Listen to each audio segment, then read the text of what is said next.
നമ്മൾ പരലോകത്തെ കുറിച്ച് പഠിക്കണം. 300 വാളുകൾ കൊണ്ട് ഒന്നിച്ച് വെട്ടിയാൽ എത്ര വേദനയാണോ ഉണ്ടാവുന്നത്, ആ വേദനയാണ് ഒരു മനുഷ്യന്റെ മരണസമയത്ത് ഉണ്ടാവുക എന്ന് മുഹമ്മദുർ റസൂലുള്ളാഹി സ്വല്ലല്ലാഹു അലൈഹി വസല്ലം. സിമ്പിളായി ഒരു ഉദാഹരണം പറയാം. നമ്മുടെ തള്ളവിരൽ എടുക്കുക, എന്നിട്ട് ഈ തള്ളവിരലിന്റെ ഉള്ളിലേക്ക് ഒരു മൂർച്ചയുള്ള ആണി അടിച്ച് കയറ്റിയാൽ എത്ര വേദന ഉണ്ടാവും? നല്ല വേദന ഉണ്ടാവും. എന്താ കാരണം? ഗ്യാപ്പില്ലാത്ത സ്ഥലത്ത് ഗ്യാപ്പാവുന്നോണ്ടാണോ? അല്ല, ആ ആണി കയറുന്ന ചെറിയ സ്ഥലത്തെ റൂഹ് അവിടെ നിൽക്കാൻ കഴിയാതെ വിഷമിക്കുന്നു. ആ ചെറിയ സ്ഥലത്തെ റൂഹ് പോകുന്നത് കൊണ്ടാണ് അത്രയും വേദന. അപ്പൊ തല മുതൽ കാല് വരെയുള്ള റൂഹ് പോകുന്ന പ്രോസസ്സാണ് മരണം. ആ സമയത്തുള്ള വേദന എന്തായിരിക്കും?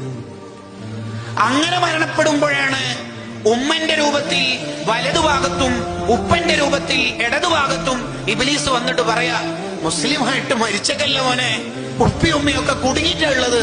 ആരാ പെടാതിരിക്കുക? ആരാ അവിടെ പെടാതിരിക്കുക? അതാണ് അബൂ ഹനീഫ റളിയല്ലാഹു അൻഹു പറഞ്ഞത്, അധിക മനുഷ്യന്മാരും ഈമാനില്ലാതെ മരിച്ചു പോകുന്ന അല്ലെങ്കിൽ ഈമാൻ നഷ്ടപ്പെടുന്ന ഘട്ടം മരണസമയത്തായിരിക്കും.